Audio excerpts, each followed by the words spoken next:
I think we're lucky that we have a lot of doctors that come back to Hawaii because they have ties to Hawaii. Yes. A long time ago, before medical school, I thought you'd actually like take out the knee. Yeah. Cut it off and carburetor is busted, the window cannot come down, the air conditioner doesn't work, the oil is all junk, the axle is bent, and there's you have all a kind flat of other stuff and you have a flat tire. in the picture. Yeah. I can put on the perfect brand new tire. The car is still crap. Yeah. And it's still gonna run like crap because the car is crap. Yeah. I cannot fix the entire car. Yeah.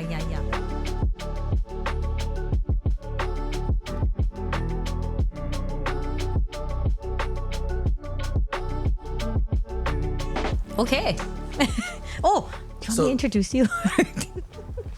Yeah, so I guess this week on From the Inside Out, we're going to be talking about arthritis. Arthritis. Treatment options and, just general questions about this for... Yeah, we have the resident expert here. His name is Dr. Cass Nakasone. What is your official title? I guess I do serve as the section chief. Okay. For our orthopedic department at our hospital. I do have a title of associate clinical professor because we do teach medical students and residents for the orthopedic residency program. And I do have another title where it's the director of arthroplasty research at the hospital I work at. Got it. So I guess those are my 3 official titles. Okay. But my specialty is just doing hip and knee replacements. Just hip and knees. Yes. Okay. I do have to take calls, so occasionally I do hip fractures and other types of fractures. But at our hospital, we have all sub-specialized orthopedic surgeons. So if I'm on call and say somebody comes in with a shoulder fracture, for example, I usually give it to our shoulder and elbow guy. Got it. Right, or vice versa. Can you explain for everybody just what, in general, an orthopedic surgeon is? So an orthopedic surgeon is someone who basically fixes bones or anything that has to do with muscles and joints. Okay. I say that with a little, not necessarily muscles, because let's say you have an abscess in your muscle. There is some overlap with general surgeries. General surgeons can, take care of the abscess, etc. But if it involves the bone or the joints, usually the orthopedic surgeon is taking care of that. So orthopedic surgeons do things like fractures, sports injuries for athletes, right? Okay. They'll do things like bicep tears, quadriceps tears, things like that, as well as broken ankles and every single other broken bone that you may have, except for the face. Oh, except for the face. Yeah, so the facial fractures, I think, generally is the... ENT? Not ENT, but it can be ENT, oh, yeah, for but like also, over here. Also plastic surgery. Plastics, yes. Yeah, plastic reconstruction. So orthopedic surgeons generally will go neck down to foot, right? And so every orthopedic surgeon is trained in every type of surgery as far as bones concerned, but then you guys sub-specialize into certain things? All orthopedic residencies are at least a minimum of 5 years of surgical training. And during that training, orthopedic surgeons... I thought it was a minimum of 6. No, it's a minimum of 5. Okay. Yeah. Because a regular residency program, usually around, like for internal medicine and family, is about 3 years. Yeah. Any surgical, especially I think neurosurgery is 4 years. 4 years. But then I think if you subspecialize on top of that, and we should have a neurosurgeon on, to talk about that. But I think that's the way it is. But orthopedics is 5 years. Because OBGYN is 4. Yeah. And I think neuro is 4, maybe longer. Wow. Okay. Yeah. Okay. So it just depends on which specialty you're in. Got it. So regular 5 years. Yeah. So just general orthopedic surgery where a resident will learn how to deal with almost all of the orthopedic problems, from broken fingers to toes to, rotting a femur or doing a hip or a knee replacement or even spine surgery. Okay. Or pediatric surgery is learned during your orthopedic residency. But got it.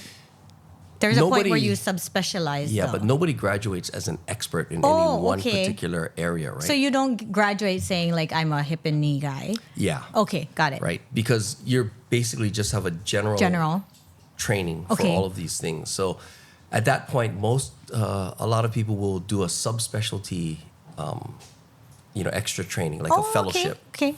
in which you go into your area of of specialization. So Got it. if you want to become a hand surgeon, for example, you would do a hand fellowship, which may be from 1 to 2 years. Okay. A joint fellowship also may be joint replacements, meaning doing hip and knee replacements. Maybe 1 year if you do an extra year to do research or something. So it may be 1 to 2 years. Got it.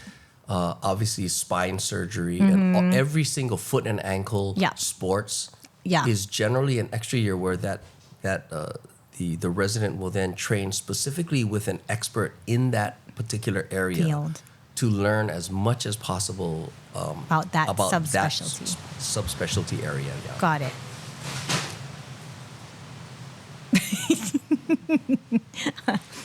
Do you find like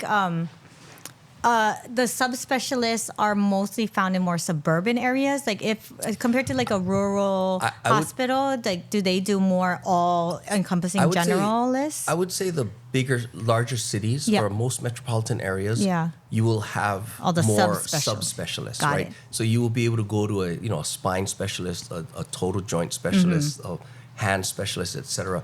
I think in the rural communities where you may be the only orthopedic surgeon for 100 miles, right? You may be forced to do everything because if somebody comes into the hospital and they have a femur fracture, you have to take care of that, or a wrist fracture, or you at least can treat them temporarily and have them sent to a subspecialist if they need higher level of care. Got it. Yeah. So we're lucky here. We have a lot of in Hawaii we have pretty much almost every single orthopedic subspecialist available. Got it. And it's actually, I think per capita pretty crowded for orthopedic surgeons. Oh, is it? Yeah.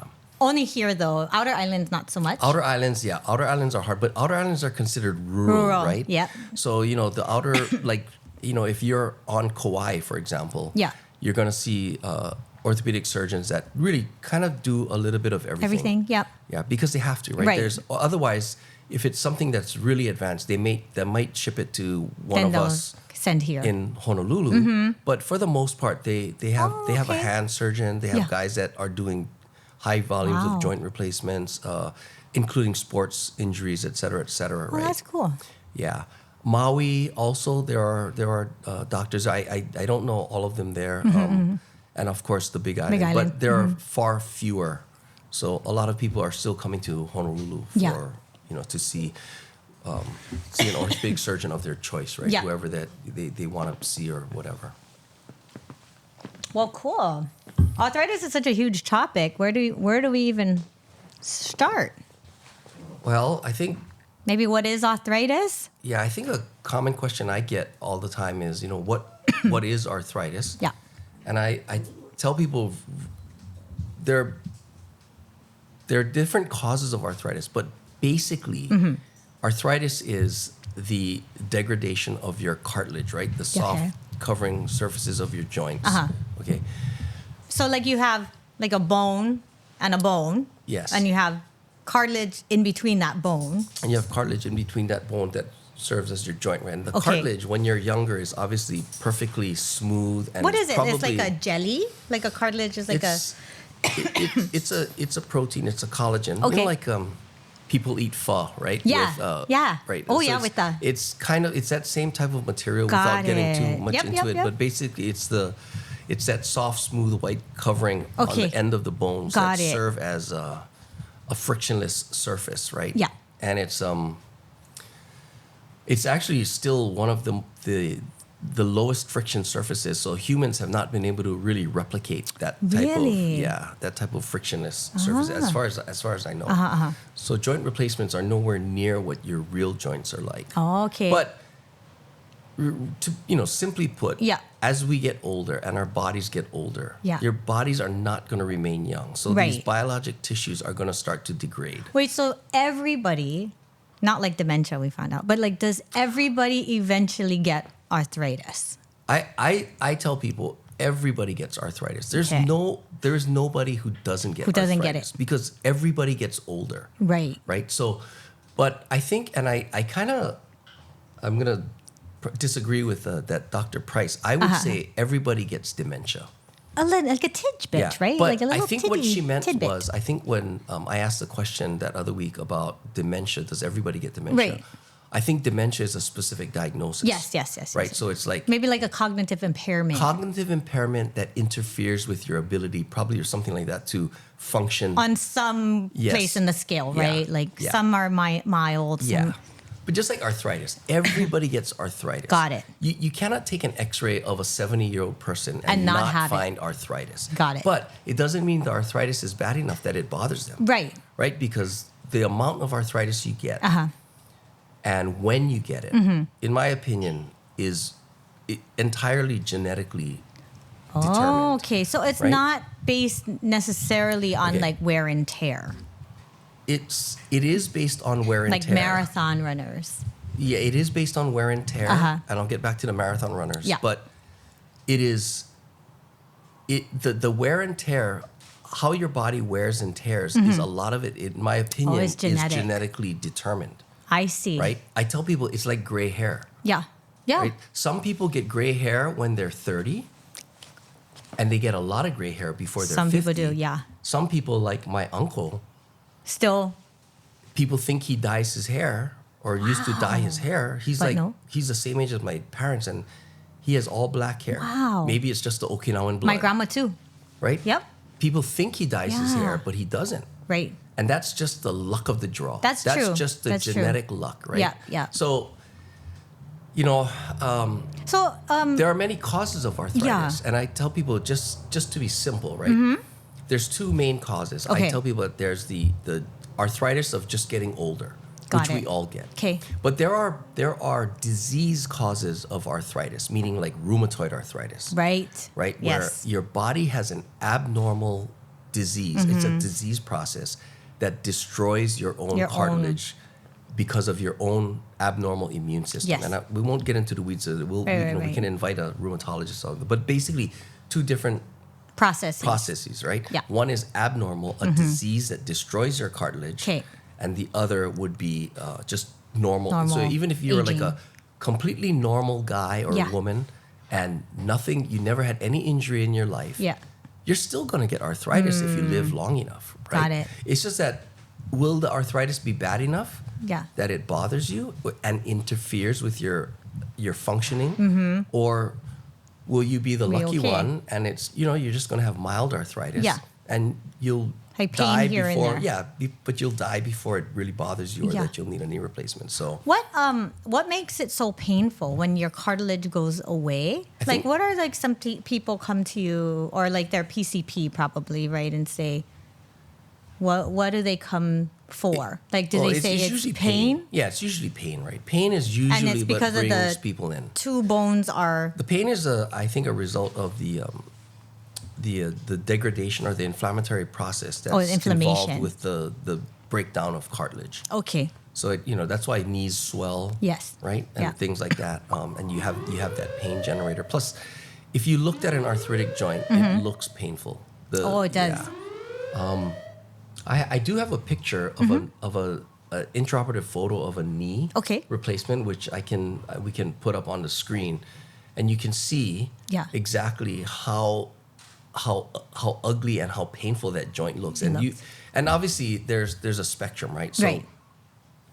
some people have very little visual arthritic changes, but they may have a lot of pain, Oh, I see. right? So the Those- pain and the amount of changes, arthritic changes, are not comparable all the time. Absolutely like not, not on the related. same. Wow. And I have no idea. you would think the worse the arthritis, the more pain. Yes, and I would say as a general rule that's true, right? Yeah. The worse your arthritis is, the more pain you'll have, Yeah. right? But then there are people that have such incredibly destroyed joints, Yeah. and they've somehow dealt with it, or it doesn't cause them a lot of pain, Yeah. and it makes them wait until it's almost ridiculous how bad it Really? is. And I can't imagine how they were Functioning. even walking around or functioning. Yeah. Right? Yeah. And then you get other people who you look at their x-rays And it's not. and it doesn't look that bad, and they're literally crying in front of you saying that I can't live anymore. Wow. Now, that has a lot to do, I think, with this is where the unknowns of being a surgeon are. Right, Like, right. you don't understand why Pain some people. perception. Yeah, and everybody has a different pain tolerance. Yep. Everybody has. There may be biologic factors why one person has such a painful response to such mild arthritis. Right. And other people can tolerate it to the point where It's their so bone is like literally grinding down the other bone, and you just wonder like how did you deal with this for the past 10 years, right? Yeah. Those are questions that Interesting. I can't answer for people. Interesting. I generally like to operate on people who have terrible joints because it indicates to me Yeah. that they are either very tough Yes. and they can handle pain. And so after surgery, they'll generally do well. Oh. Or they've tolerated such a tremendous degree of pain and suffering Yeah. that after the surgery, they'll be very happy. It's so Because much different, it's right? a relative difference, yeah. right? That's a new day. Yeah. I mean, imagine if you couldn't walk and all of a sudden you could That's walk true. without pain, right? Yeah. That person is generally very, very happy. Oh, I see. As opposed to the guy who comes to you and says, you know what, my knee hurts when I golf Oh. and I can't take it anymore. And I'm like, does it hurt when you drive, when you're walking? No, but I can't golf and I can't live with this. And then they have the knee replacement and they realize it's not like you're going to get your 20-year-old knee back. That's true. And they're very disappointed. I see. Right? Even I though see. by all objective means or measurements, range of motion is great, Right. knee stability is good, they have very little swelling, but they cannot stop complaining about the fact that my knee feels tight. Yeah. Yeah.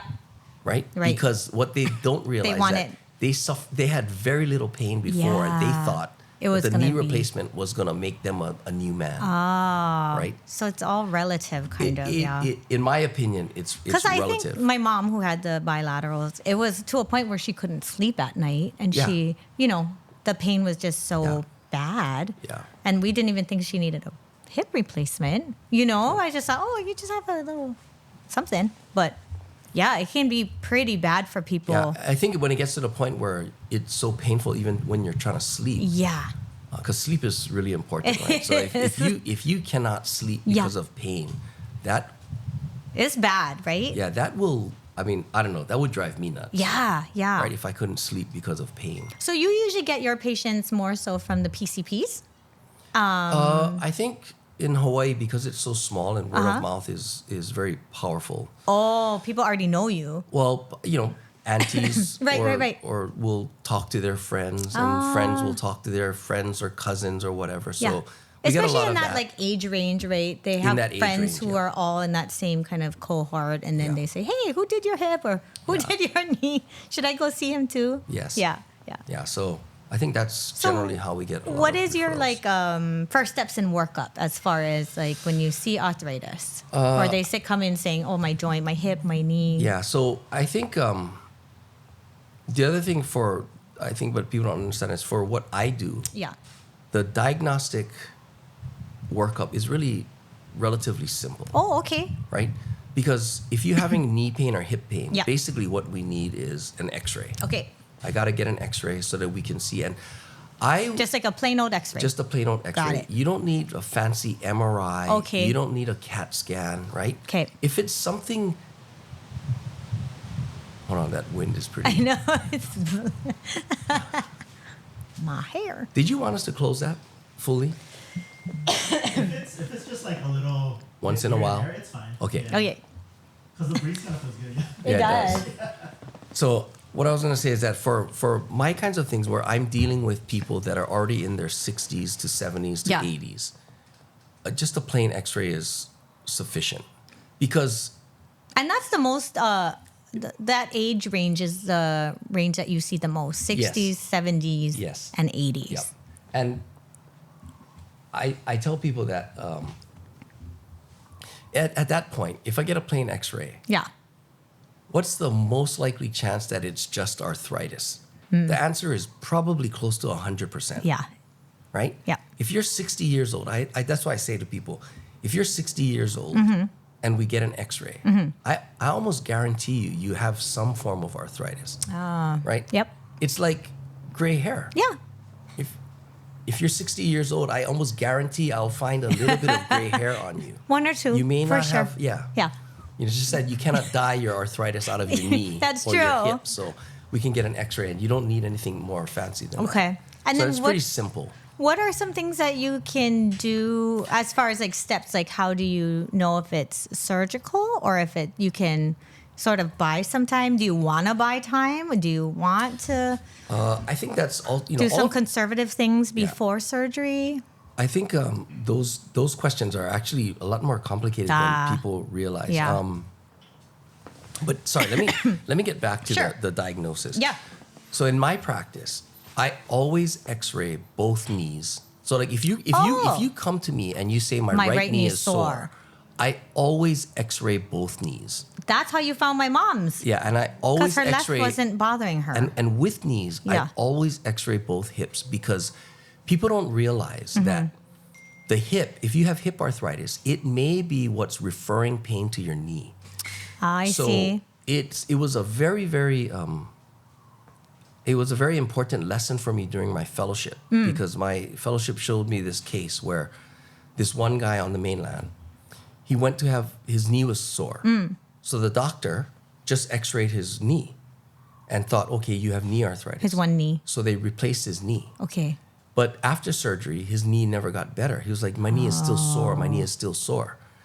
And the other doctor was like, well, I did a good job on your knee replacements. I don't know what's wrong with your knee. Yeah. So the guy, disappointed, goes and see another orthopedic surgeon. The other orthopedic surgeon just evaluates that one knee and says, oh, there must be something wrong with your knee replacement. So they revised it. Oh, no. They redid his whole knee replacement. No. When he came, and it was still not good, right? Because then he came to us at USC, and all we needed was to X-ray his hips, and we realized that this guy had really bad hip arthritis above his, the same side as his knee, and the hip was what was causing his knee pain.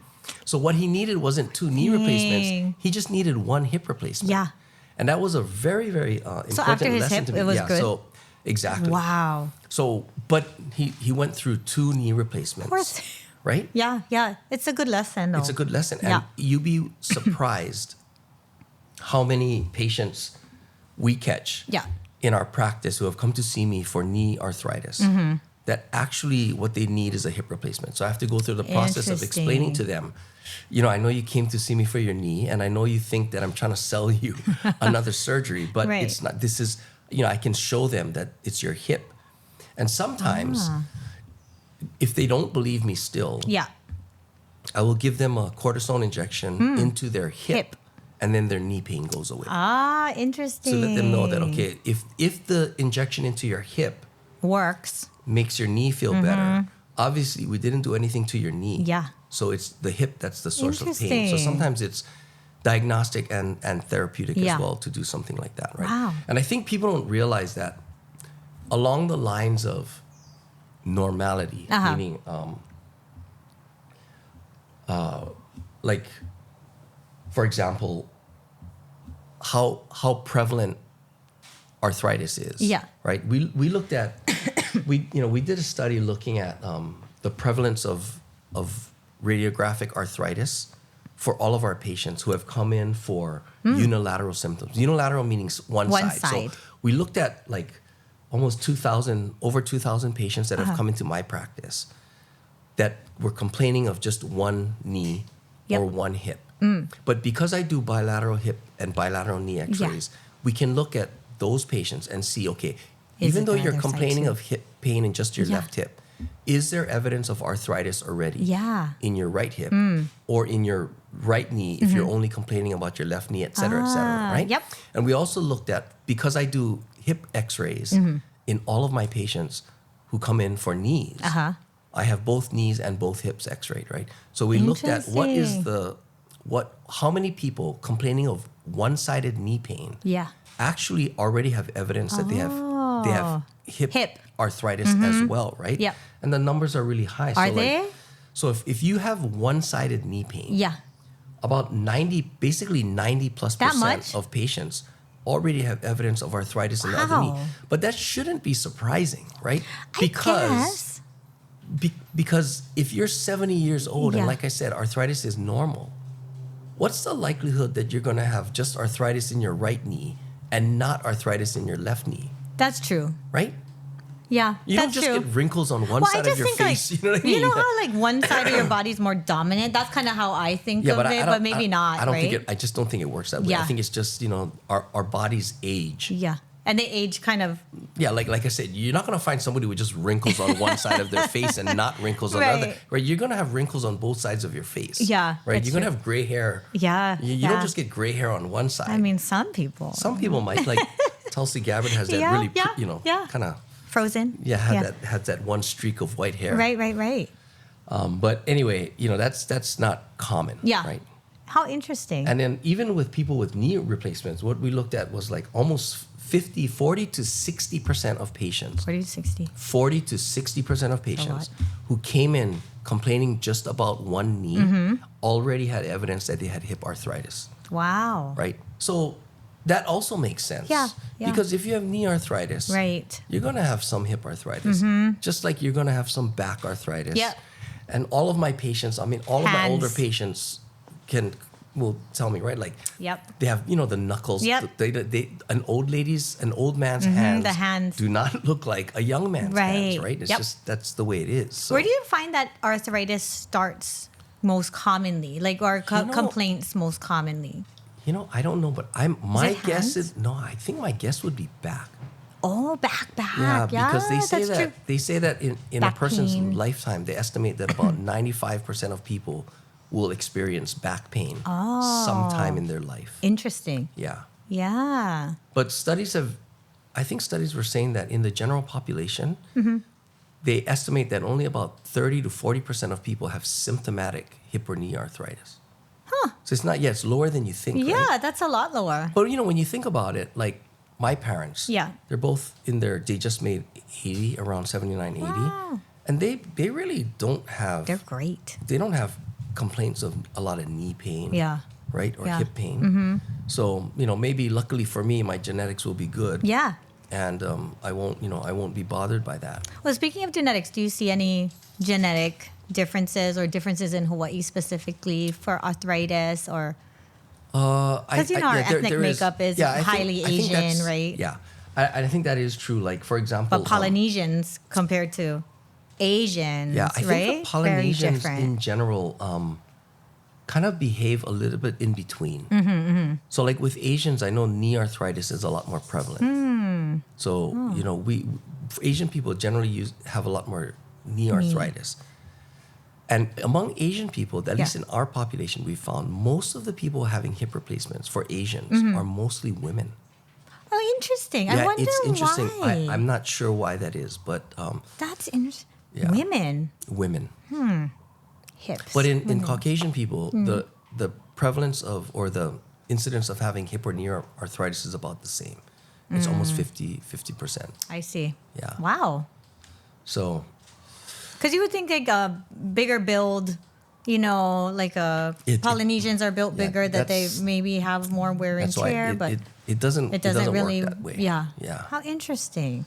That's why people, common question people ask me too is, people always say, I used to run a lot when I was younger. Right. And I always tell them that I don't think that, and at least we haven't been able to prove that exercise increases your risk. If anything else, that's crazy. I would have thought, right? Yeah. Well, you use it more. You would more think so, prone but to... So I was, I have a very simple mind, and like from it, like thinking like an engineer. I don't think that's simple, but you have a very smart mind. What I tell people is, you got to think of your body like a machine. Yeah. And to make a simple analogy, think of it like your car. Yeah. Right. As you drive around, depending on what roads you drive, you may have have one tire on the right side tires might incur slightly more damage than your left side tires. And that's why after 10 years or whenever it's time to replace your tire, you may have more wear on your right side tire. It depends on the road that you're driving on, right? True. Maybe the roads you have are a little bit more beat up on the right side. Yeah. Who knows? Yeah. Right? Yeah. Maybe your car, the alignment is slightly off, and that makes the left tire wear out faster than your right tire. Yeah. Right? And in the car analogy, it's true that the more you drive, the more your tires will wear out. Yeah. Okay. But that's where the analogy ends, right? Because your body is a biologic mechanism as well. So cartilage is a living tissue. Oh, okay. Right? Yeah. Just like bone, just like skin. That's true. And living tissues respond to the environment that it's subjected to. Right? And living tissue, like muscles and bones, they do better with exercise. And it seems like Muscle and cartilage also does better. Oh. Right? So people who exercise regularly, they haven't been shown to have increased risks of arthritis or increased rates of arthritis. That is a very interesting Yeah. point. So, for example, people always ask me if, I used to run marathons, etc. But there have actually been studies done and show that marathon runners actually have lower rates of arthritis that is crazy. compared to the general population. Wow. But there are other reasons, in my opinion, for that as well. Right? That's true, too. Marathon runners generally are thin. Thin. They generally are healthy Healthy. people, right? They watch what they eat. Yeah. And the exercise actually is better for your muscles and joints, right? I don't think there's any study that show that exercise is going to be bad for you unless you get injured. I mean, true. Yeah. you know, if you're running and you accidentally twist your knee or whatever and you tear your True. meniscus, okay. Or you have an organic Or heart problem or something, something. right? Yeah. But in general, I always It's tell not people harmful. exercise is always better That's than true. no exercise. Yeah. So, How interesting. And what I find is that people who, even if they do have arthritis in my practice, if they do have arthritis and they truly are very exercise, they have the motivation to exercise a lot, they generally will do better for longer with the arthritis that they have. And that, again, also should be a no surprise. Yeah. I always tell people, if you're stronger and you're more fit, you're going to be able to better deal with the knee pain that you have. Yes, that's true. Right? Yep. If you're 5'1" and you're 300 pounds, even if you don't have arthritis, I got bad news for you. It's going to be hard to get off the toilet. You're going to have troubles. If you have trouble going up and down the stairs or walking uphill when you're 5 foot and you're 300 pounds, it's not because of your arthritis, right? So the other thing I explain to people is that if anybody out there, any doctor can tell me or give me one example where being weaker and more frail is better for you or makes you function better, let me know. More frail. Right? I'll think about that one. I don't think so, but yeah, exactly. There is no situation in which being weaker and more frail is helpful. Right?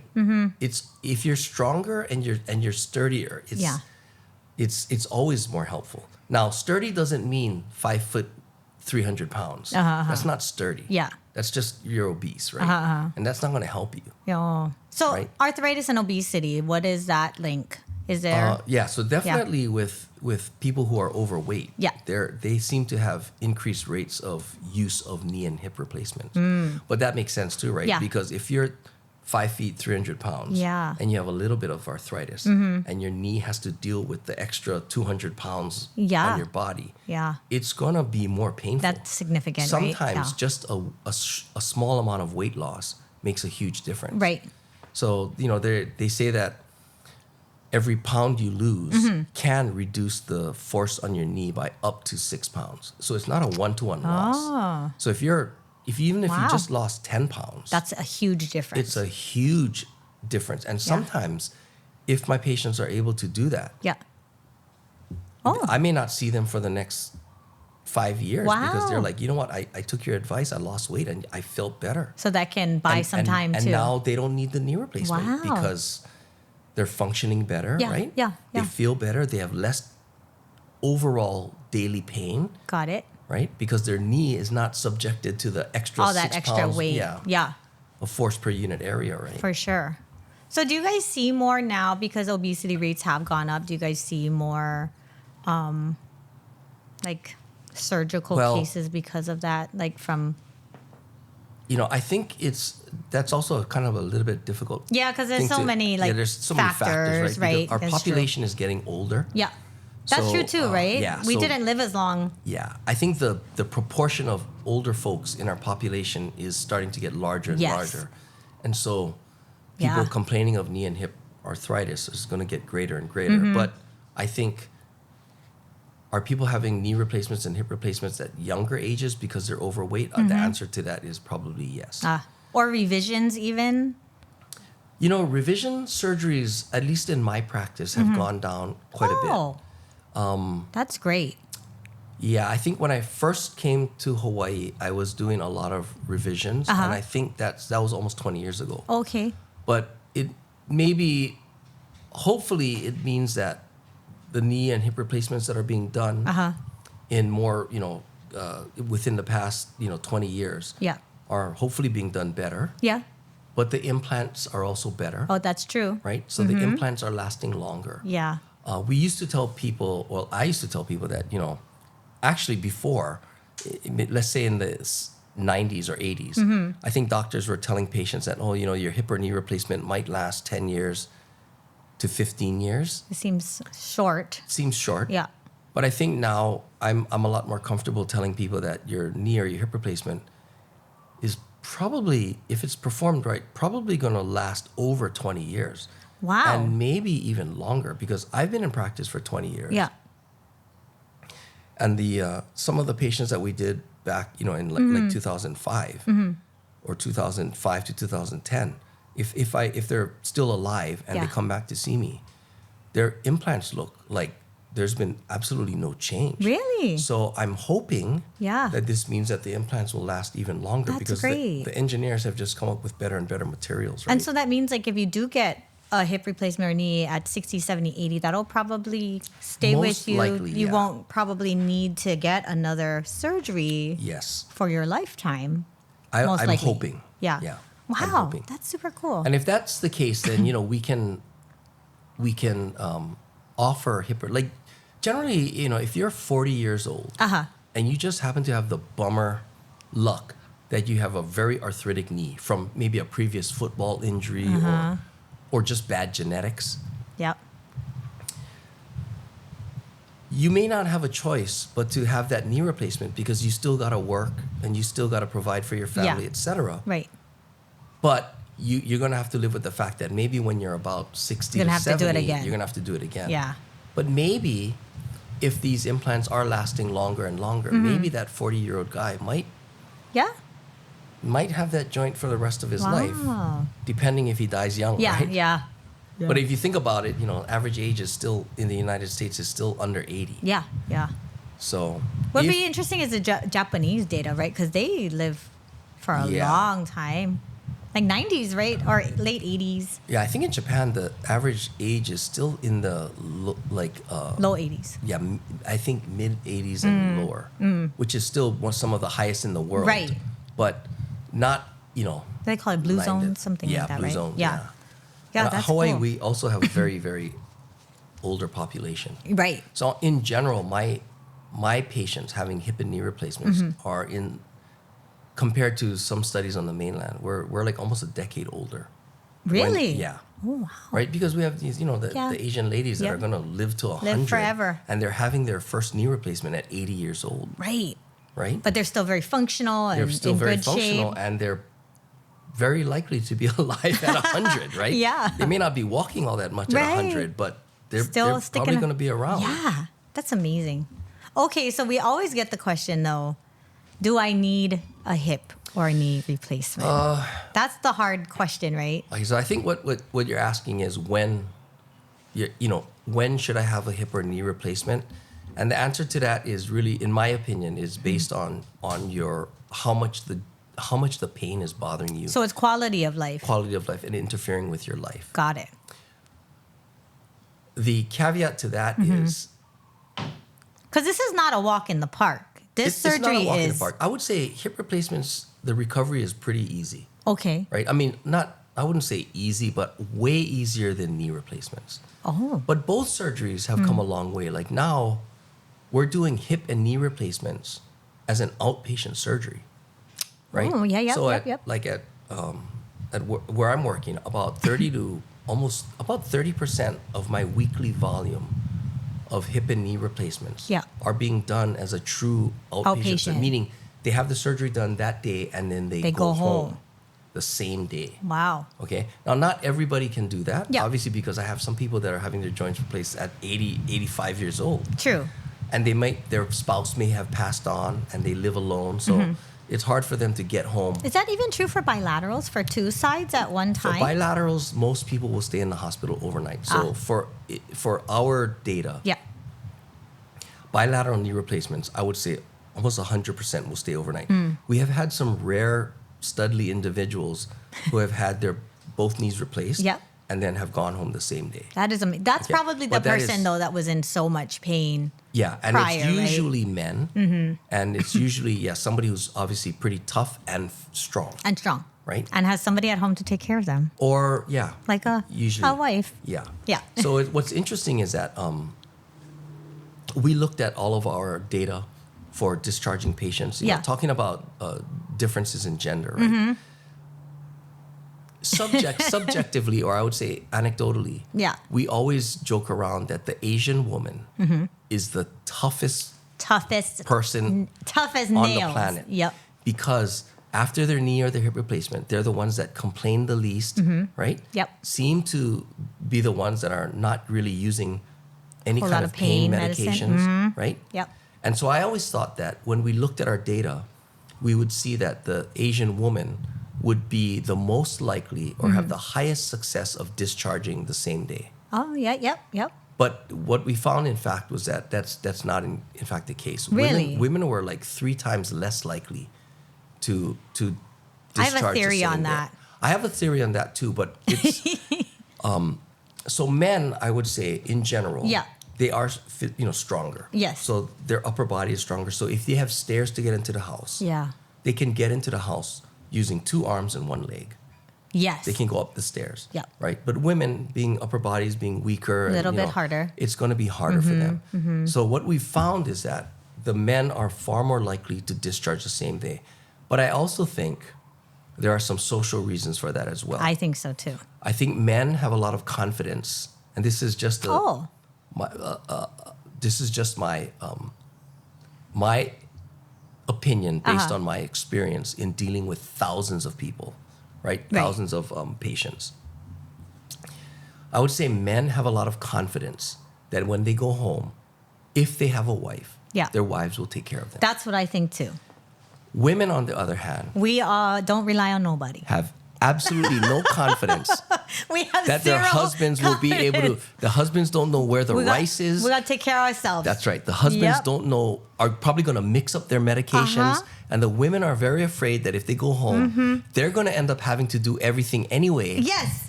Right? Because their husbands And are still make basically, rice. basically domestically useless. Yes. Right?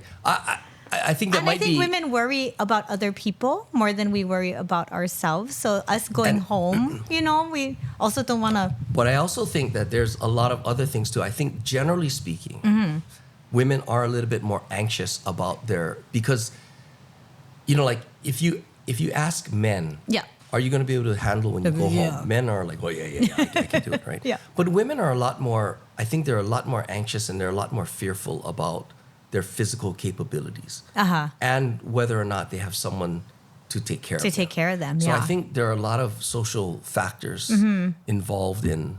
I think so too. In going home and discharging the same day, and so we. Who gets better faster though? You feel is it still men? Yeah, I think men, and I.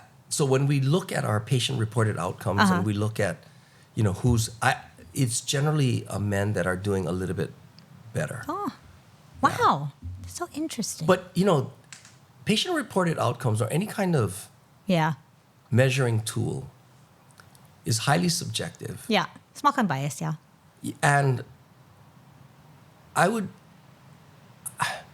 it's the best tools we have from a clinical research standpoint to try to determine if there are actually differences. Yeah.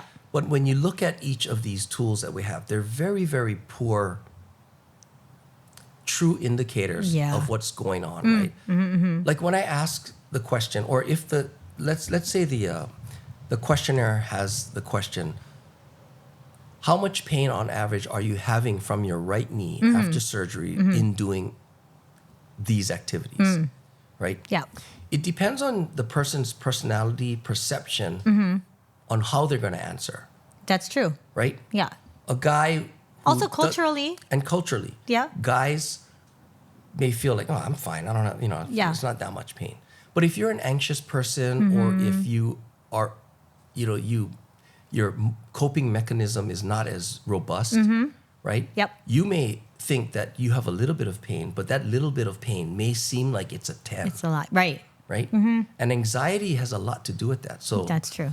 it's such a complicated It really is. thing that it's very, very difficult to get a good handle on. So it's Even like with C-sections, right? Like Yeah. the time, the operative time, if there's a lot of adhesions, Yeah. things like that will contribute to having more pain later So- on too. So yeah. So I think, I went into surgery because I didn't want to have to deal with the other parts of medicine. I'm kind of a carpenter in Yeah. my mindset, or an engineer. You have a problem. right. I want to fix it. It's a mechanical problem. Yeah. Your knee is worn out. I'm going to replace it with a new knee. Yeah. Your hip is not functioning well. I'm going to replace it with your new hip. Right? The rest of your social, issues, Yeah. right, is not my concern because I cannot fix those for you. Right. Right? And So you guys are purely like surgical. We are, but what I've found is that I've become much more of a psychiatrist, right? As part of my practice, yeah. you have to try to understand where people are coming from, Yeah. what it is that they want. And I try to understand that with the understanding that I may not be able to change that anyway, right? Like some people are very unreasonable about what they want or what they expect. And that is just a personality thing. You cannot fix that for people, right? Yeah. I've become very much more aware of our limitations as doctors surgeons in, quote, fixing people. I can fix your knee, Right. but if you think that me doing a knee replacement was supposed to bring you back to your 20-year-old glory, you're going to be very disappointed. So you guys do that in the pre-op, kind of temper people's expectations we try to. But so when people go to see you, do they see you or do they see nurse practitioners? they'll see, it's my team, right? So it's myself. I have a physician assistant that I work with and a nurse practitioner. Okay. And both are, like I said, very knowledgeable about the situation. And again, what I'm dealing with is a very relatively simple problem, Yeah. right? If your knee is arthritic, Yep. you have bone-on-bone arthritis, Yeah. and you're having pain, and nothing else has been good for you, and Yeah. you want to have surgery to fix it, they know what we can do to help you and what some of the limitations are. It is very difficult, I think, and no one has enough time, and that's what the purpose of a podcast like this is. Yeah, that's is to talk about these kinds of things. Because that it takes time to educate and to Yep. talk and to And there really is- give that, there is no way you know, that a surgeon can impart to a patient right. all of the complexities of what recovery is going to be like, what surgery is going to be like, what can we expect from your Yes. post-operative functional abilities. But I tell people a very, very simple rule, right? Okay. Generally speaking, how you are physically will determine what your function will be after, Okay. right? Like,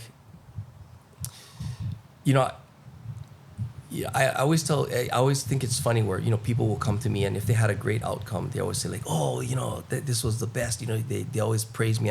And while I find that, I appreciate that sentiment, I always want to tell them that I just did something really relatively small, Yeah.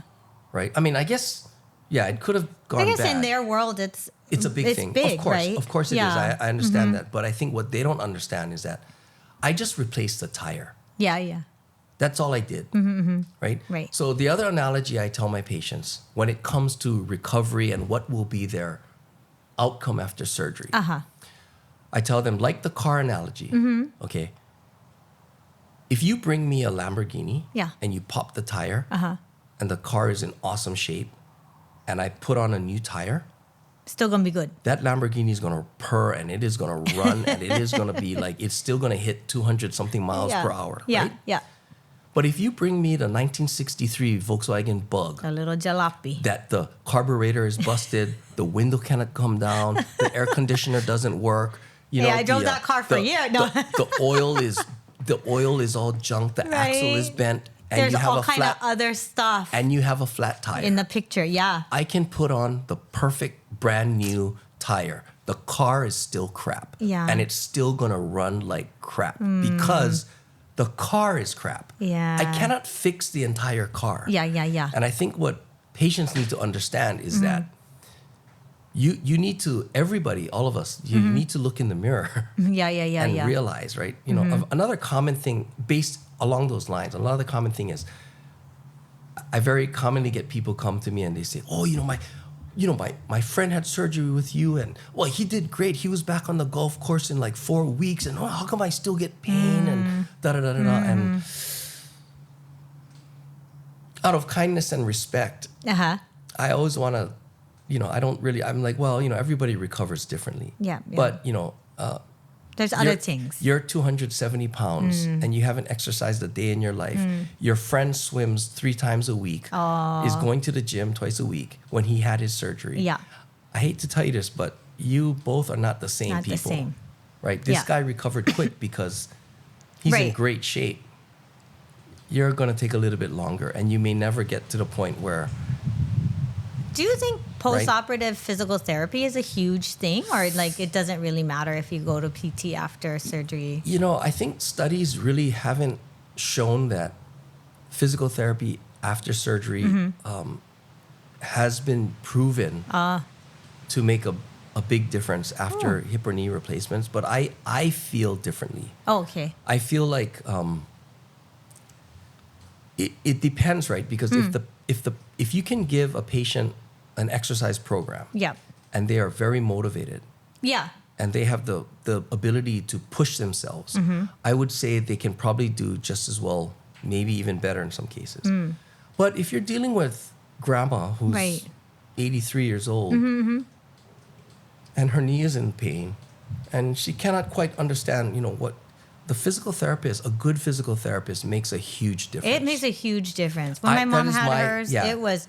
I don't know what she would have done without it. It was so great. They are great. Yeah, so I know that there are orthopedic surgeons throughout the country and all over the world, or even in our community, who don't believe in physical therapy after their hip or knee replacement. Okay. So they may not send their patients for therapy. I thought it was everybody. But I do. Interesting. I do really believe that physical therapy is an important thing after surgery. If nothing else, at least the patient is seeing a healthcare and it professional. motivates you to kind of get up, get out, move that joint. Because, half of it is just the anxiety and scared to... And it forces you to get into the car, get out of your house, go down the stairs, go back up the stairs if you need to. It's exercise. Yeah. Right? So it's helping them regain their functionality. So I think even just from an emotional standpoint in terms of getting out of the house, etc., it's helpful. It's helpful, I think so.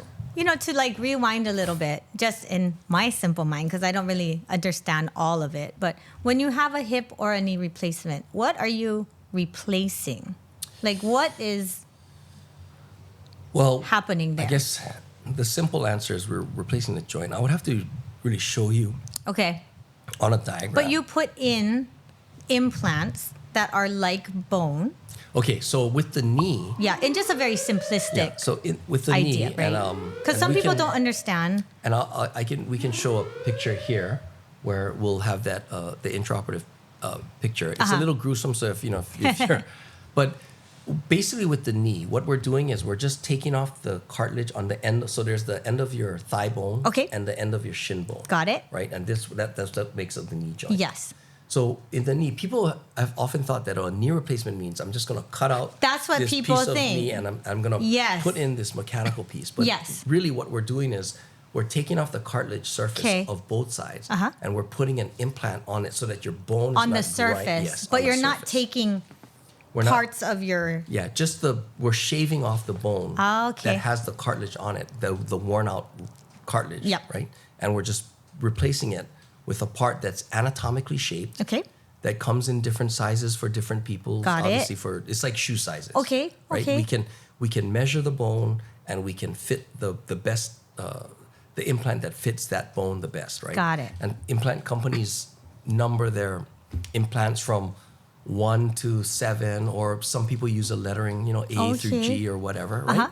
But basically, it's different sizes. Okay. And you just pick the size that fits. So it's like So measuring a person's foot and picking the right shoe. Yeah. So that way it gets rid of that inflammatory process that you're It talking takes about. away the cartilage that's breaking down, causing that inflammation, and also will restore the alignment and the spacing. So it's very, very mechanical. It is very mechanical. Yeah, See, a lot of people don't understand, Yeah. right? Like even I, long time ago, before medical school, I thought you actually like take out the knee. Yeah.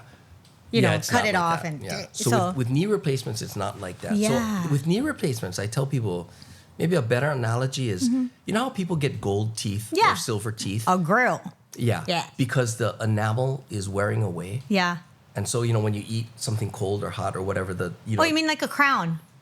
kind of like a crown or like I like a gold tooth. Like or a a silver tooth is a Yeah. better. Like a silver tooth. Yeah. Right. We got plenty of those. Back in the day, they used to put caps on your teeth. Like Yes. that. But it's kind of like that. If your enamel is Okay. wearing away or your cartilage is It's like wearing a away, cover, it's protective. a cover. We put a cover on the end of your bone. So it's really like a resurfacing. Yeah. Okay. So it's like that silver covering on your tooth, so that now the nerves are not exposed. Oh, Right? okay. That makes sense. You can kind of think of it that way. And it's made out of different materials. Yeah, all of the implant companies have their own Ideas about what's best. metal alloy. Okay. But I would say most of them use very similar, because it's not like you can just think of a new, metal combination. And, it's been pretty well worked out over the I decades. see. So they're all pretty comparable. I would say they're all very comparable. I Okay. can't say that one implant is better than the other. Okay, And I don't okay. think there's any studies that show that. It's basically like comparing an Adidas to a Nike. Which shoe is better? Right. They both produce good shoes. Yeah. Right? Yeah. You like the swoosh or you like the tiger? Right, right. What do you like? You know what I Got mean? it. Yeah, I mean, you can only design a knee to Yeah. look like a knee, I right? see. But they have all these little trinkety things, right? That you They can. have some subtle differences, Differences. and none of them have really shown that any one particular knee implant Yeah. is better than the other, right? With hip replacements, Yeah. it is a little bit more like a true joint replacement, where we're actually Okay. taking the ball off, the part that's worn off, and Yeah. we're actually throwing that away, and then we're putting another piece that actually replaces it. Your acetabulum. Yeah, the socket and the ball. And I can show a picture of Oh that my gosh, as look well. at that. I dug that up from medical school. Yeah. So that's more of a true replacement. Got it. Yeah. And you said knee is more painful. Is there a reason why? I don't know. I think it's just probably just the anatomy. There's more nerves. Nerves Maybe down it's there. more sensitive. For some reason the hips seem to be a lot less painful, and it probably just has to do with that. You think weight bearing wise though, you're Yeah, people think that the hip replacement seems like a bigger surgery, right? Yeah. Because it's a deeper structure. Yeah. And in some ways maybe it is, but definitely recovery wise, the way we can do hip replacements now, it's a far easier surgery than to recover from. Recovery is quicker, and I think with hip replacements, because it's I would say it's a mechanically simpler joint. It's just really a ball and a socket. oh, okay. As long as you get the mechanical dimensions relatively symmetric to the other side, Yeah. people do really, and they're generally very happy. So satisfaction rates, meaning like, how if they ask you a question, are you satisfied with your hip? 1 is not satisfied, 2 is somewhat, or 3 is, Yeah. sort of neutral. 4 is satisfied, 5 is very satisfied. 95% of people will pick 4 and 5. Wow. With knee replacements, it's more like 80 to Interesting. 85% of people will say that.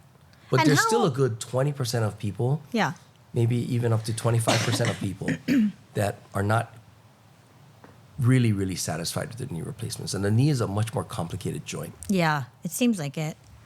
How important is surgeon choice in the outcomes? In the outcomes. I don't know if that's a fair question. You know? I think that's a fair question, and I think we have to be, how should I say, mindful and politically correct. Not politically correct about it, but fair about it. Yep.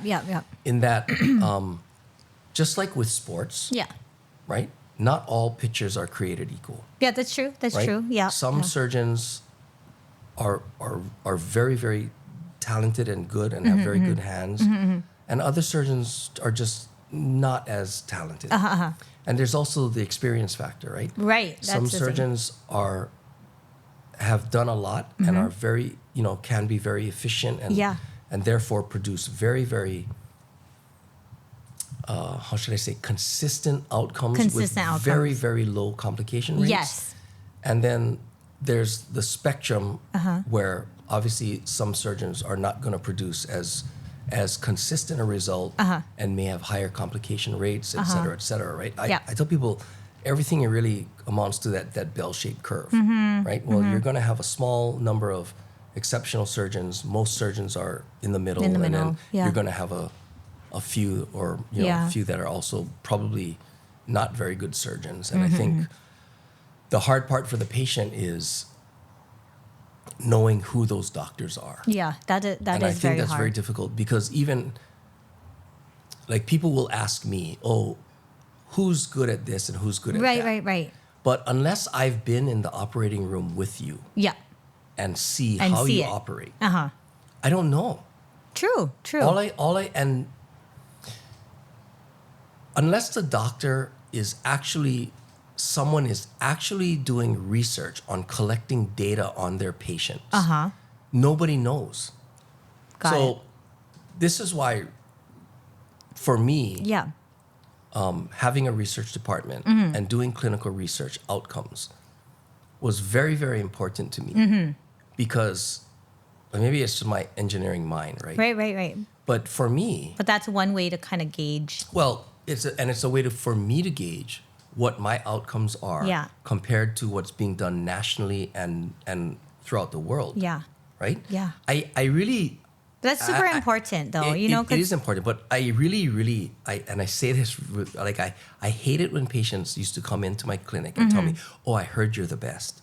Yeah. Somebody told me you're the best, and I while that may seem like it's flattering to me, for me personally, it always makes me feel like a little not uncomfortable, but like, how do you know? Yeah. Who told you I was the best? Your auntie? Your auntie doesn't know anything about surgery. Oh, she may have had a good outcome, but what if I had 9 other people before her that had terrible outcomes, right? Yeah. Like, I appreciate the sentiment, but unless I have data to support what I do or what my outcomes are, I'd rather not, say stuff like that. Right? I see. So the research for me was part of establishing credibility. So if you come to me and you say, what are your infection rates after doing a single-sided hip replacement, I can tell you. So you know your own rates. Because that's amazing. We're collecting data on all of our patients and we're publishing, studies looking at like outcomes of hip replacements. Yeah. Whatever, transfusion rates after bilateral hip replacements and all of these kinds of things, right? So when patients ask me, I can actually... sometimes even I can give them the paper if they're interested in reading it, right? I mean, that's boring reading. Right. But if you want to know... That's a good point, though. Because, Hawaii, it's very Hawaii, right? Yeah, like, but my auntie, my sister, my mom, you have to go see this person, right? And that's very flattering, but that's pretty much how it works here, right? But it's not any concrete... Yeah. And while, like I said, it may seem flattering, it always makes me feel uncomfortable because I'm like... What if I don't deserve that accolade? I mean, I'm here to be very objective about what I do. These are my infection rates for knee replacement, hip replacement. This is what kinds of complications we've had in studying a large group of my patients. Yeah. So That's what I can tell you. Because again, it's like tempering expectation too. Tempering right? expectations, but also being honest and realistic. Yes. When a patient comes to me and says, "What are your dislocation rates after a hip replacement?" for example. That's when it. Yeah, if the ball pops out of out. the socket, right? Which is a really bad complication. Well, when patients ask me, "Well, what are your dislocation rates after doing an anterior hip replacement?" I can tell them. Yeah. I can tell them that it's way less than 1%. It's probably like less than 0.5%. Right? Wow. Because we have that data. You have the data. We have it collected for all of our patients. Got it. Right? If I didn't have that data, I would be telling them, well, the average dislocation rates based on the literature is, whatever, 1 to 10%, depending on which paper you read. Right. But that's not his data, right? That's somebody else who did the work of publishing that data. And just because the surgeon in Chicago publishes a dislocation rate of 1%, doesn't mean your dislocation rate is 1%. See. Your dislocation rate might be 15%. Have you looked? I see. You know what I'm saying? Yeah. So while surgeons quote the literature to tell patients this is what on average the dislocation rate is after an anterior hip replacement, that really doesn't tell me much about what yours is, What right? you So do, for me, it was important to know That's interesting.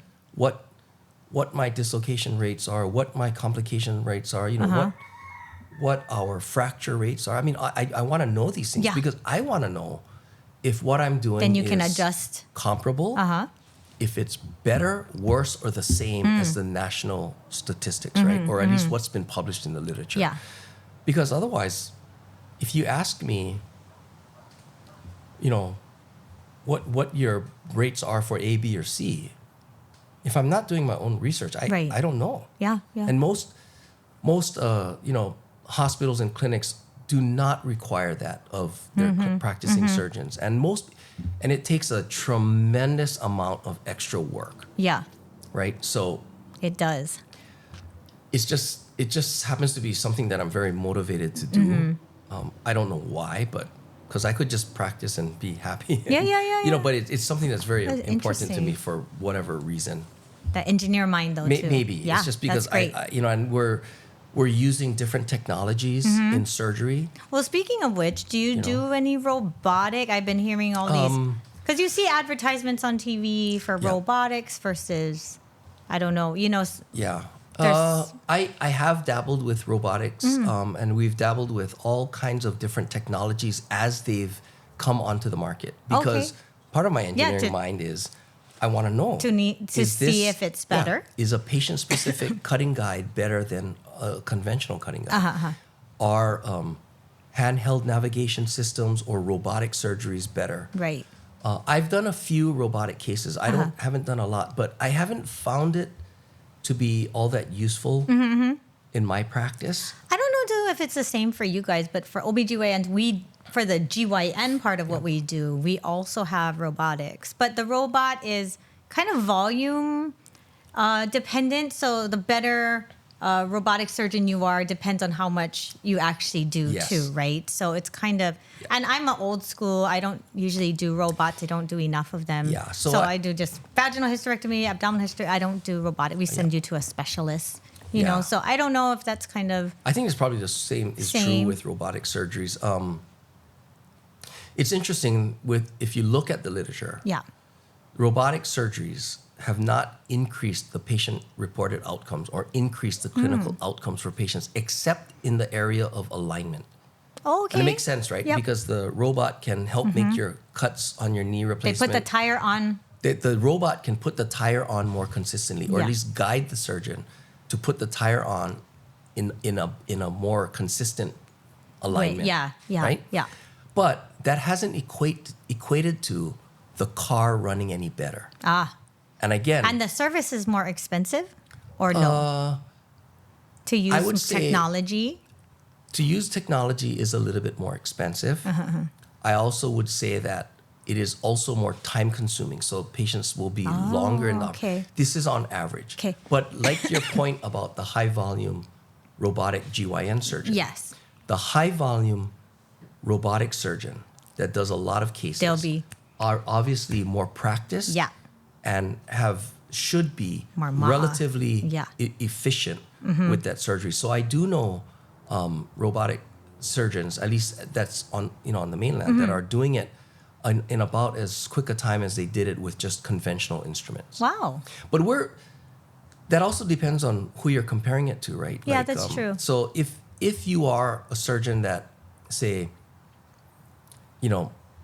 takes an average amount of time to do a knee replacement or a hip replacement, then if you do robotic surgery, probably your times are initially going to be quite a bit longer. And that's definitely true, Yeah. right? Yep. Do you but see that it surgeon- going that way or not necessarily? I don't think so. I think because it hasn't shown to really improve the overall running of the car, Yeah. The outcome. the outcomes, Yeah. except for alignment, and because it's more expensive, Yeah. I think it's going to reach a certain.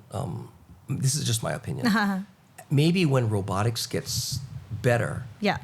it will become more of a standard of care. But for orthopedics, at least in joint and joint replacements, it's a super cool tool. Yeah. And like I said, as an engineer, I look at it and I'm thinking, wow, this is cool. Yeah. Yeah. Yeah. Like it's neat, but Right.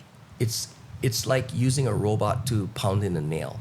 It doesn't help me much, Right. especially if I can pound in the nail Yeah, pretty myself. well with just a regular Plus, hammer. that tactile sensation, I don't know if that's The different other, too. the other thing I think, Because with us, when we're suturing with the Yeah. robot, you kind of don't have that tactile Yeah. sensation of how hard I'm pulling the suture or, Yeah. that but kind of as thing. robots get better, They're getting better. I'm going to say that it's going to get better probably in the future. Yeah. Yeah. The other interesting thing that I always argue about with robotic surgery is that part of the reason why I don't think it has made clinically a difference, right, in terms of, like I said, making the car run better, Run better. is because we don't know what the targets are, right? What you mean? The robot doesn't know where or how it should put in the knee replacement. Oh, it's not like In other AI. words, It again- doesn't think for its. Well, even then, right? Let's go back to the analogy of the car, right? If I'm the mechanic, Yeah. and you bring me a Honda Civic, Okay. the Honda Civic has specifications from the design department. Yeah. Saying that, this tire needs to be this diameter, needs to be on this size rim. It needs to be, the bolts need to be tightened Yeah. to this, pounds per square inch, blah, Yeah. blah, blah, or torque, right? It has specifications, but each human being has no manual. True. How do I know that your knee replacement should be done the same way as my knee replacement? Yeah. Or your knee replacement is going to be done the same as the 6'4" guy? I see. We don't know there's no manual that So came it with doesn't him. take into account. Well, how do we right? know in other words, what is our goal for that particular patient Yeah. in putting in his knee replacement? Right. We don't know. Yeah. So we're still guessing on how am I supposed to put this tire on this particular car? Yeah. Because there's no specifications. There's Right. no manual about what size tire, how should I put the alignment in, what rotation. Everybody's a little different, right? So the robot doesn't know that, and we don't know that as doctors. Right. So every time we do a surgery, it's really our best guess based on some parameters that we have figured out in surgery of, okay, this is generally what we want the knee replacement to be like, right? And the robot can do no better than that. It can maybe make your cuts, but you still don't know what the target is, I see. right? So if I take a robot and I do your knee replacement and you come back and you're unhappy with your knee replacement, I did the best I could based on what I knew was supposed to be for your knee. But really, in reality, you don't have a We don't manual. know. So we had to guess what and how to put your knee replacement. I mean, like I said, we have some parameters, Yeah. but we don't have any specifics, right? Interesting. So, but I think in the future it'll get better, but we'll still be without the manual for Yeah. each patient. So Well, do you foresee, I don't know, any technology that's coming up that will make hip and joint replacements obsolete? Like, can they regrow cartilage or something that they're making to like? yeah, I think, people Avoid. like a lot of my patients will talk about platelet-rich plasma Oh, injections, the PRPs? PRP or stem cells. Okay. And so far, those things, nothing has helped, right, to replace cartilage in your knee. Got it. So it'll buy you time. These things will maybe buy you some time? I would, No. this is just, again, my opinion. Yeah. Is that I wouldn't waste my money on stuff like that. Because Really? it's super expensive. And when you think about it, again, going back to really just common sense. Yeah. If you're 70 years old and you have an arthritic knee, Yeah. because your body has undergone the changes of aging, Uh-huh. you think we're going to come up with something that's going to magically make your body younger? That we're going to inject stem cells into your hip or your knee, and all of a sudden it's going to revert back to its 20-year-old glory? Oh, right. It's not going to happen. Yeah. Maybe someday. Yeah. But for now, that's not going to happen, right? So not like a little improvement, even it'll just be like... Maybe if you have really early arthritis, Got it. and you're for the most part your anatomy is relatively normal, it could help. But so far, if you're already at that point where you're bone on bone or your joint is pretty changed because of the arthritic changes, It's not going to help. there's nothing that I know of that's going to reverse time and make you younger. Got it. Right? Yeah. It's Yeah. just not going to happen. At least not yet. Yeah. Well, that's very interesting though, because you hear about all these new Yeah, things, right? and, wonder if it's... Yeah, I it's I do, and again, this is just opinions, right? People should talk to their doctors if they really want to try it. But that is my general, basic, common sense understanding of how these things work, right? When people ask me, will it work? I think that's the best way to explain it to them. And Yeah. if you have extra money and you want to spend $8,000 to $10,000 for a stem cell shot, Is that how much it is? it is. It's expensive because it's not covered, and it's an expensive Wow. technology. At least that's what I've heard my patients come back and tell me. They went to the mainland or they went someplace and they had Had it done. stem cell injections, right? Wow. And it's you should talk to your doctor. Yep. It is difficult to do your own research because there's a lot of information out It's there. really hard. And there's a lot of information that is not necessarily, in my opinion, Yeah. not necessarily good information. Because there is a lot of monetary gain for those kinds of things, right? absolutely. Like, Yeah. so it's Like hard if I were a better businessman, that's what I would do, right? Is I would offer stem cell injections. You can pay me whatever it is, X number of thousands of dollars. Yeah. And if it doesn't work the first time, maybe we can even try it a second time. And if it doesn't work the second time, then I can still do your knee replacement, right? Yeah, that's so, true. now I get 3 charges out of one person. Right. You know what I mean? Yeah. But, I don't know. It's not something that I feel is... Could you do steroid injections in You the could do, joint but for a even- few? How long can you do that for? But steroid injections is really for temporary pain relief, Okay. right? Again, steroids is not going to cure your It's not going to. arthritis. So there's no cure for arthritis. There's no cure for arthritis. The only cure that I know of, there is one cure for arthritis that works 100% of the time, and that's to die early. You will never get arthritis. That's true. Die young, and you then die you young. won't have arthritis. Yeah. People who die in their 20s never have Yeah. a problem with arthritis. When do you start seeing it? Kind of like 40s, 50s, starting to I would kind of say, creep yeah, in it just usually? depends. Anywhere Yeah. between, it depends on your genetics and how rapidly you age. Or, a lot of athletes, Yeah. like football players, like if they had a bad knee injury or a hip injury and it damages the cartilage. Yeah. Now we're talking about the car who's driving and you hit a pothole and it tears part of your tire. Yeah. Right? Right. If you keep driving, that tire is going to wear out much faster than your other tires. Yeah. But once that injury happens, there's no way you can undo that injury. So those guys might develop early arthritis. Yeah. Right? I'm talking in very simplistic Right. terms. But I Very think general. But in general, Yeah. it's a easier way, I think, for people to understand. Yeah. That's what happens, right? That's Yeah. what life is. It's a series of, so if you're lucky enough that you never had any injury or serious injuries, then I would say on average, people start having knee or hip replacements around the age of 65 to 70. In Hawaii, Yeah. my average patient, the average or the mean age at which time people are having knee or hip replacements is about 70. 70. Okay. Yeah. Is there anything that you can do to help prevent arthritis? The only thing I can tell you is to exercise. Exercise regularly. Keep yourself as fit and as lean as you possibly can. Uh-huh. And that's about it, because that's the other thing. People always ask me, well, is there anything I can eat? Are there supplements I can take? And the answer to that is we don't know. Mm-hmm. I don't know if eating more asparagus is going to make you prevent arthritis. I don't know if eating more cinnamon is going to, you know, I mean, we just don't have that kind of information, right? So I tell people the only thing I can recommend is we do know that exercise is better for your joints than no exercise. Obviously, how about things for like bone health, like vitamin D, calcium? Does that make any difference? Those do make differences. I mean, talk to your doctor. We're not giving out advice. Exactly. But like vitamin D, calcium supplementation, etc. But I would say even that, right?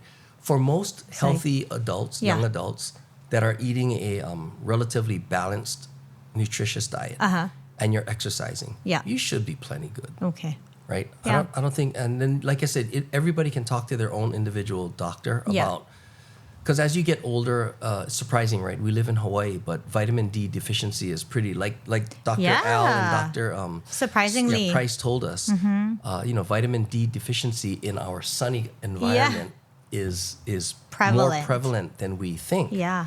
And that's because most of us aren't at the beach all day, even though our friends on the mainland think that that's all we do is go to the beach and play in the sun. Right. Most of us are working, right? Can you speak to any of the over-the-counter stuff that people buy, like Tylenol or the those like Voltaren gels, capsaicin cream? Yeah, I think those are all Bengay. temporary. Hopefully will help you with some of the relief of pain. And whether or not Advil is better than Aleve or things like that is also dependent on a person's individual response to that medication. True. Right? Yeah. So because they have that new Tylenol arthritis out. Have you seen that one? Which is just a higher dose arthritis. And I tell people, again, talk to your doctor, but you can try these things for temporary pain relief. Yeah. But unfortunately, as I mentioned before, nothing is going to stop aging. Yeah. So when it comes to a point where it affects your quality of life, where you are... where you're really suffering, I tell people then, they should think about it or at least talk to a doctor about it. This is another important factor, right? People always tell me, well, should I have my knee replacement or hip replacement sooner or later? Yes. And that is a question I still cannot answer. Because on the one hand, obviously, I don't want you having a surgery before you really need it. True. But you want to wait to a point where the recovery and all of that is. Yeah, but the other, caveat or corollary to that is, if you wait too long and you start to get weaker and weaker and weaker, right? Then when you have your knee or hip replacement, your function afterwards might be poorer because you've already gone down the hill of getting out of shape and your body's getting decrepit, your bones and muscles are getting weaker. Yeah. So there is some optimal time where, like, for example, if... Seems like 70 is that sweet spot. Well, actually, it's more of your function, right? So that's true. Let's say you're 60 years old. Yeah. And you're starting to have knee pain because of your hip arthritis or your knee or hip arthritis, right? You could have your surgery done earlier and your outcomes, your functional outcome, if you were to measure it, is probably better. Because you're younger and stronger at the time of your surgery, right? Yeah. But if that 60-year-old person decides, no, you know what, I'm going to wait till I'm 70, and then just suffers for the next 10 years, his activity level is dropping. Yeah, he's your not exercising baseline as functionality much. is not exactly. great. He's gaining weight, etc. By the time he hits 70, no good. Yeah, and then the other question is, from 60 to 70, you've just been suffering. Yeah, what's going on during that time? And you're never going to get that time back. Yeah. Right? You're never going to get your 60s back. True. You're never going to get your 50s back. Yeah. Right? So should we be recommending surgery earlier so that you can maintain your quality of life throughout the parts of your life where you want it the most? Yeah. Yeah, that's true.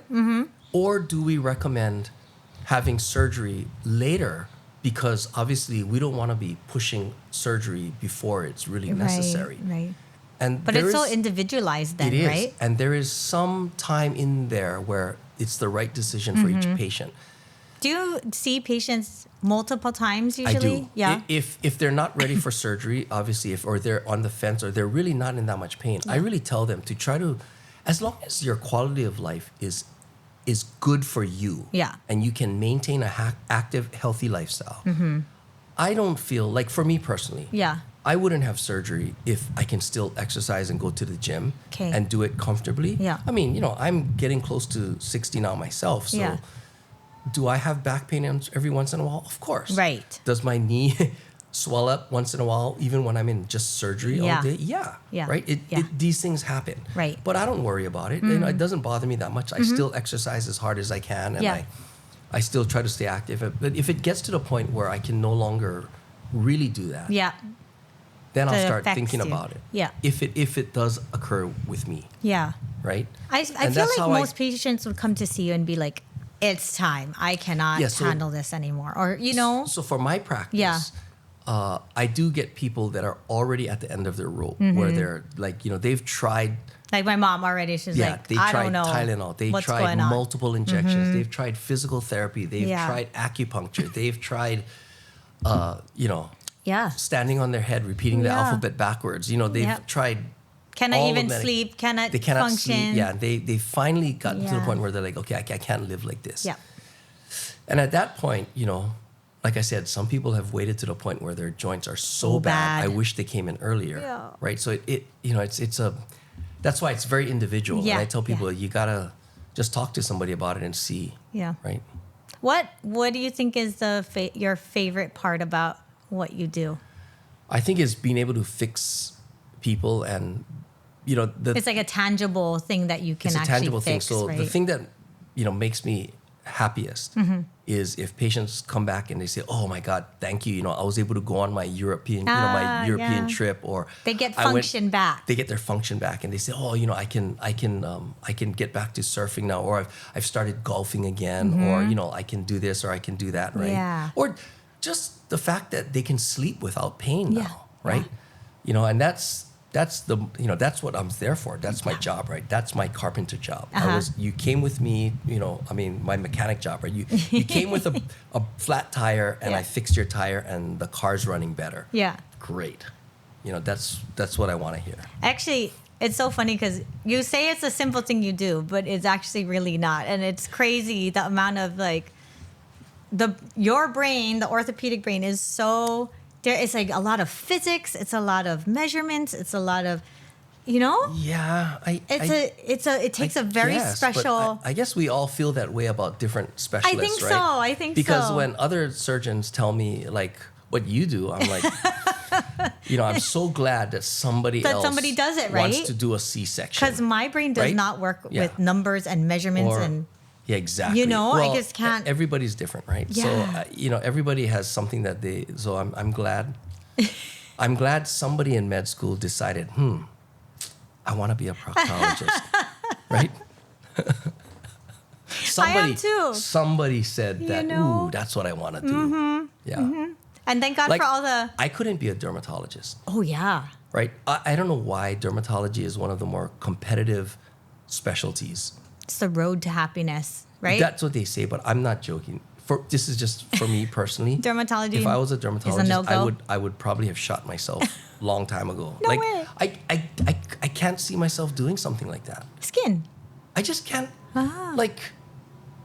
It just completely does not interest me, right? Or, yeah.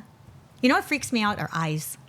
Yeah, I couldn't do that either. I don't know what it is. Like just touching an eye. I don't know why I get all the heebie-jeebs. I just recently had cataract surgery. Oh yeah. From a very impressive doctor, which I really want to invite her on. I really do too. I've heard so much about her. She was terrific. Her whole team was terrific. Wow.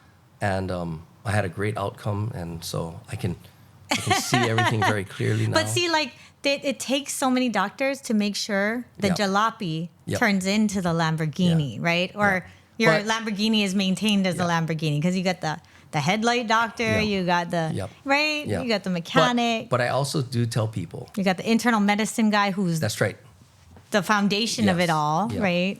But I do tell people, there's two things that happen, right? And this is something that you can't. Sometimes you're born as the Honda Civic, and sometimes you're born as the Lamborghini. Yeah. Right? Just depends on if the luck of how you were born. That's just the way it is. Yeah, that's true. Right? And the other thing is, it is everybody's responsibility to take care of your own car. To take care of yourself. To take care of yourself. That's the biggest piece, I think. Yep. And I think that's important here is to take responsibility for your own health and making sure your car runs the best, right? Yep. That's why, people no matter always, what mechanic you take it to. Yeah. That's why, I feel, I don't mean to say this lightly or glibly or however you would say this, but people always come to me and they want to tell me their whole medical history. They're like, oh, well, I have diabetes and I had a stroke 2 years ago and blah, blah, blah. And I always want to tell them it doesn't matter to me, right? Because my job is to fix your knee, right? Regardless of what your medical health was. If you cannot walk or you because of your hip or your knee, you are going to die a slower, painful death. So it kind of is not relevant to me about your medical history because I'm not responsible for that. My job is to do your surgery as quickly and as efficiently and as safely as possible. Right. Because if you cannot have your hip or your knee fixed, you are just going to just get worse and worse and worse until you cannot walk, and then your overall health is going to go down. And you're gonna you're gonna die a painful, miserable last years of your life. So, see, I think it's so different because I appreciate that about it's kind of relevant, field. But not relevant. Whereas our field, we have to know everything about everything, and we like to know, we love the whole life story. We love the what all your problems are and. That's why I always find it funny, like for us. I love it.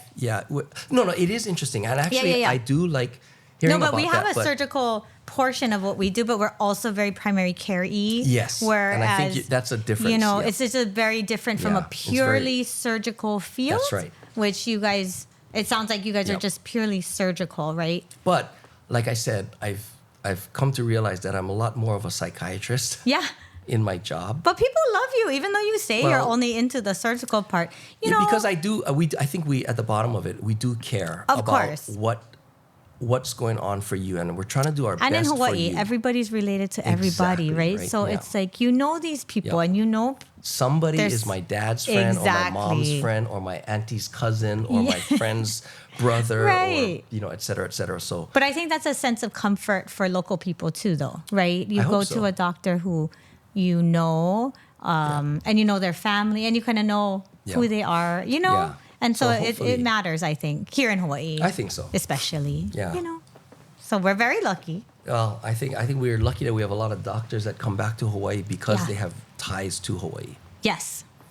Like, at our hospital, I always say we have such an impressive cardiac department. And all of these guys are Hawaii boys. Are they? Yeah, they're all. I didn't know that. Yeah, and we're lucky to have them because they're all born and raised here. Home. Yeah, they're coming home, right? But they're all crazy.